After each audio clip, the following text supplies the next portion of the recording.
today. I am Greg Terman. I'm the course chair. What that title means is that I have more people to thank than anyone else. That includes Carol Fisher and the whole UWCME staff, and in particular, her work making sure that every prescriber in the state can get continuing education credit for being here today. Also to the planning committee, Hugh Allen, Chuck Chable, Gordon Irving, a number of gallons of coffee and minimally good pizza were killed to produce this program today. Also, I want to thank the conference faculty who have volunteered their Saturday to come and teach us about this bill and its implications for our practice. I want to thank also UWTV, who is videoing this session today, all day, and will web host the video for those that couldn't make it today, or for you, anyone essentially that wants to take a look at or review what goes on here today. And I want to thank Teleria Inc. For funding that videoing, making it possible to be able to webcast or web host those videos on the UWTV website. And in particular, I want to thank UW Medicine Division of Pain Medicine in the Department of Anesthesiology and Pain Medicine, and the Chief of Pain Medicine, Alex Kahana, who approached me after a few months of providing input on this bill, approached me and said, Greg, there really ought to be a CME course helping prescribers to know what this bill does and what it doesn't do. He then willingly put up the upfront money for the course and is essentially subsidizing the course fees so that more people can come to this course.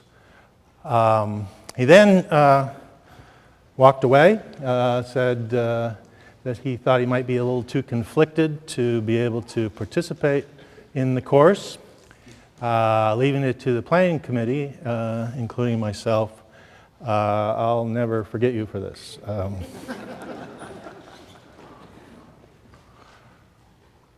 So when Alex talked to me about putting on this course, I will admit that I was and still am conflicted about this bill. As a physician, I don't think that I really need help from legislators to take care of my patients, and I certainly don't want it. As a member of the board of directors of the American Pain Society, I feel that, in fact, quality pain care is a scarce resource in the country, and I'd hate to see anything done that would decrease pain care even further.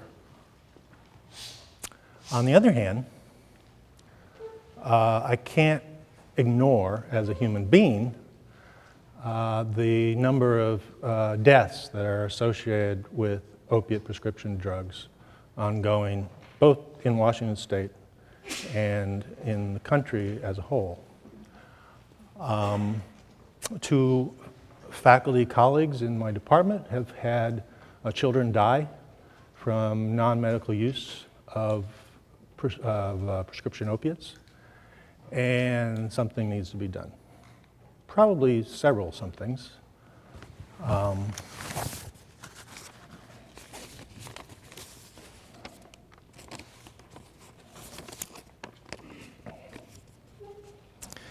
Today we'll be discussing the whys, whats, and wherefores of Bill 2876. I would ask you to join with me in keeping an open mind that this bill is an attempt to improve pain care in Washington State and not simply another layer of bureaucracy between the health care provider and the patient in pain. Our first speaker has spent a number of years thinking about these issues of prescription drug use and abuse. Unlike many, however, Attorney General Rob McKenna has informed his opinions by reaching out to prescriber groups, pharmacies, industry, law enforcement, public, and legislators and other stakeholders for input. Moreover, as incoming president this month of the National Association of Attorney Generals, he is well positioned to spread his thinking on these issues throughout the country. In fact, I think Dr. Khanna may be speaking to that group next week, their annual meeting. As an introduction to the whys of Bill 2876, please join me in welcoming Attorney General Rob McKenna.